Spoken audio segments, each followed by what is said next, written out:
20 years ago, 22, 23 years ago, loads of movies. They were very popular, not only in Korea, but also all over the world.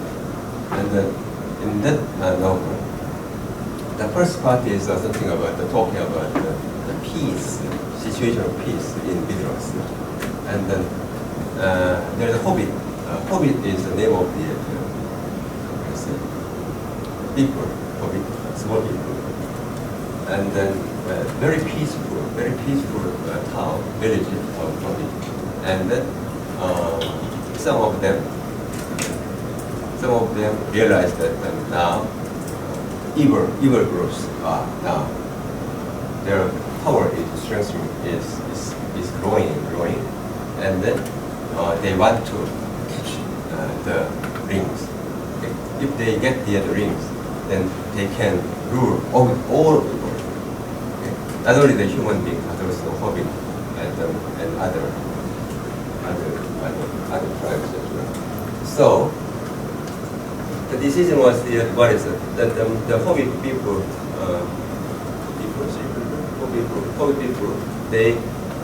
they went to the big mountain of evil, and then they need to throw the rings for eternal disappearance of this ring, because the ring is the source of all of the evil or superpower. So, and then there is a word like this. The hobbit people, they started to go, and then the old man of hobbit said, now,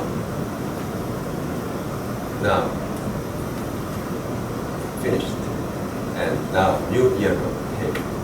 No longer peace. Now is the war and conflict. Okay. So that is the argument by the old man of the hobbit, and he said to the younger one who are now eager to they're just decided to join the expedition. Okay, be brave, and you should complete your mission in any cases. So what I'm saying is that after the Second World War and the first 30 years since 1945, there was dominance by the Western liberal order. And there was also the conflict between communism and capitalism. So in terms of the Western liberal system, of course there was Cold War. There was many events at the time, and some conflict as well. But the peace, at least in Europe and some other Asian countries. And in 1990s, after the communism collapsed, that now unipolar system prevailed.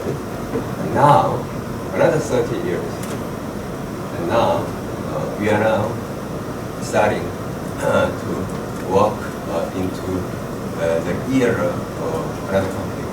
That is what I understand. Okay? So that's optimistic, but I think that I need to said that now something changing in trade order, in economic order, and in technology competition, and in the nations. Identity conflict and also value conflict as well. Why? China showed all the global South countries that the Western value is not the only value that you should follow. You can be rich, you can be happy, you can be economically, survive, even without following of the Western value. That is what China wants to show. Of course, some Chinese government consistently refuse to the kind of street strategy. We do not have any intention to export our system or our value to other countries. But the presence of China itself can show that we don't have to take the democracy. We don't have to accept the human rights or rule of law. to be reached. Okay? So that is what the now the Turkey, what the other countries, I cannot say that so many African and Southeast Asian countries and many other developing countries and even developed countries, the leaders are now getting more aggressive. Okay?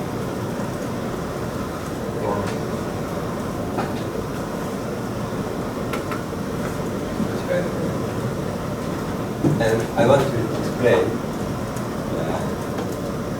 that.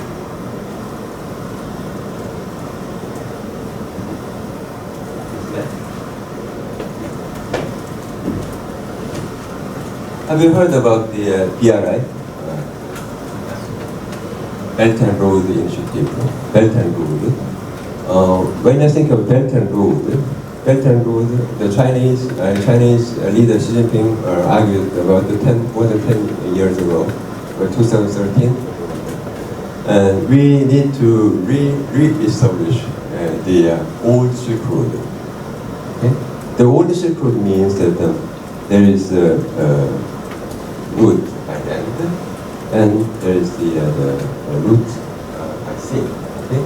And then in Chinese terms, this root by land is belt, and in Chinese terms, this sea route is the road. So the first name of this initiative is One Belt and One Road initiative. In short term now, BRI, Belt and Road initiative. So this is the Belt and Road initiative. What China is looking. So they want to, China want to, cooperate, strengthening cooperation with countries in the process of the BRI. Okay?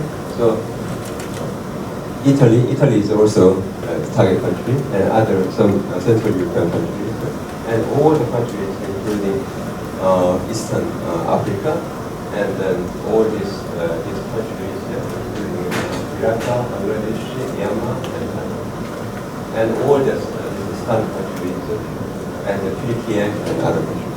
So this is the BRI, and BRI is not becoming initiative. BRI is the strategy for China to be more ambitious, to stand up as the #1 country in the world.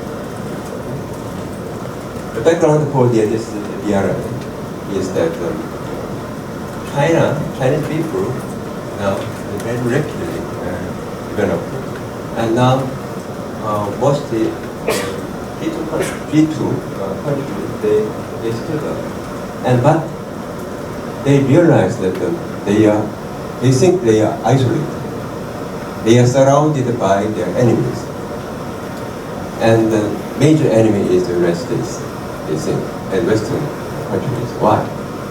Think of the case,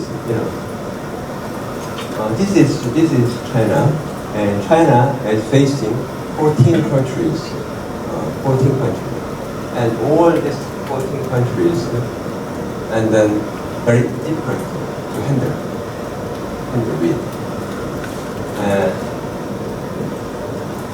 United States, only 2 countries, and very, very friendly countries. So China is much this privilege, they think. And also, one of the important things for a country to develop is how much they can face with sea. Sea is very important. Sea. So landlocked country is the very, very difficult to cross. And so think of the case in the United States. The United States is facing big ocean, 2 big oceans. So very, very, very, very, very, very privileged situation. How about China? Although China's land size is so big, they want to go to the Okhotsk Sea, but Russia is here. Okay? So they cannot go to sea. They want to go to this Bengal, Bengal area, but Myanmar is here. Okay? They want to go to this Arabian Sea, but Pakistan is here. Right? The only sea they have is East China Sea and Southern China Sea, South China Sea, only two. Compared to the land size of the China, this sea is too small. And even in this sea, in the East China Sea, Taiwan is here. Guam, is here, and Okinawa is here. Or the United States, American-friendly country, or American troops are there. So that's the reason why the government in China is arguing and raising the issues in South China Sea. Because South China Sea is there. They are so important. Taiwan is also so important. Not only Taiwan, they want to unite one China, but also Taiwan is strategically located to block for China's advancement of the Pacific Sea. So that is very good. So how can we overcome this kind of difficulties? The idea is BRI. So BRI is a strategy for China it's a stepping stone for governing the world. And so at first time, other country leaders didn't recognize how important BRI was. And then came to understand, we should not ignore BRI. Okay? So Abe, the late Prime Minister Abe, initiated Indo-Pacific strategy. So Indo-Pacific strategy is something like against BRI. Of course, I mean, when you are talking about Indo-Pacific strategy, all the countries who proposed the Indo-Pacific strategy, they argue that China is not the exception of the Indo-Pacific strategy. China should join the Indo-Pacific strategy. But in reality, I mean, this is very difficult for China to join the Indo-Pacific strategy. Japan, United States, Europe, and other Western countries, they are trying to governing this big sea, big ocean through the Indo-Pacific strategy. Okay, so this is the BRI versus Indo-Pacific strategy, and the United States Biden administration initiated the Indo-Pacific economic framework.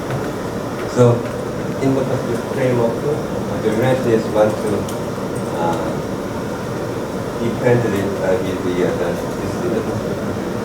And the United States also try to TTC, Trade and Technology Council, with Europe.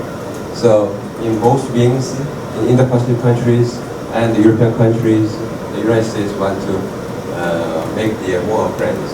Okay. So this is what now. So of course there is no battle, no conflict, no physical conflict in the Indo-Pacific area, but now, de facto, the war has already begun. The talking point, the rise of the global south, global west, global east, and the widening income inequality within the first country. I told you, I show you that the widening income inequality among the advanced economies, the United States versus other countries. Okay? And this can have some important meaning. The reason is that in the past, the United States has very good friends of the Europe and Japan, and also Australia, Canada, so-called G7. So if United States want to do something, their friends cooperate with them, the United States. But if their friends are weaker like this, then the United States, even if they are very strong and very rich, but getting more difficult for the United States to do something anymore. That's the G7 versus BRICS, G20. G20, now that we have a G20 annual meeting, G20 is still very important. You may think that G20 is, that is invention by global financial crisis in 2008. No, G7 is still very important, G20 is still very important. And in G20, there is also a big conflict between G7, old G7 countries and the BRICS countries, like India, South Africa, Brazil, China, Russia, BRICS countries. And BRICS countries, now, BRICS countries didn't recognize, but they now see that always G7 summit meeting is prior to this G20. G7 meeting, summit meeting usually happens in July, June, and the G20 late autumn. So BRICS summit meeting also happens occurred in September or October, September, like before. So before the G20, two groups they meet prior to the G20, and then they want to talk about many issues, and they want to agree before the G20. And that's the reason why I think that in the near future, G7 want to invite not only South Korea, but also Australia, because they want to strengthen the presence of Indo-Pacific. Right? So, growing conflict in trial and effectiveness of one country institutions like the World Trade Organization, because of the growing conflict and the totally trade disorder. Now the WTO steps in Geneva, they are now worrying about how can they get settled, because it's very difficult for them to do. Like many countries, unilateralism or plurilateralism is not prevail. So there seems to be good, but that is not good for the world peace and the world prosperity. It's actually a great transformation. Great transformation, I coined the great transformation is the digital transformation and green transformation. And this great transformation, I think, they can enlarge gap between advanced countries and developing countries. Why? The advanced countries can more face with this great transformation, while the developing countries lag behind, even in the great transformation. Because security and supply chain is growing importance. And BRI, strategy I told you, Asian economic community is in the Pacific strategy. So I think that the Asian economic community, when you're talking about this community, you need to think about how to mix BRI and the Indo-Pacific strategy. I think that is a very important issue in the Asian economic communities. Revisiting the northern policy. Of course, it's now very different because the Russia and Ukraine war are still going on. But we need to think about the northern policy again from the Indo-Pacific countries, not only Korea but also Southeast Asian countries. Singapore has many considerations on the northern policy. How to make the relations with Mongolia as START countries, and Caucasus countries, as well as Russia. Okay. And India ranked 5th now, and India will be ranked 3rd maybe in 2027 or 2028.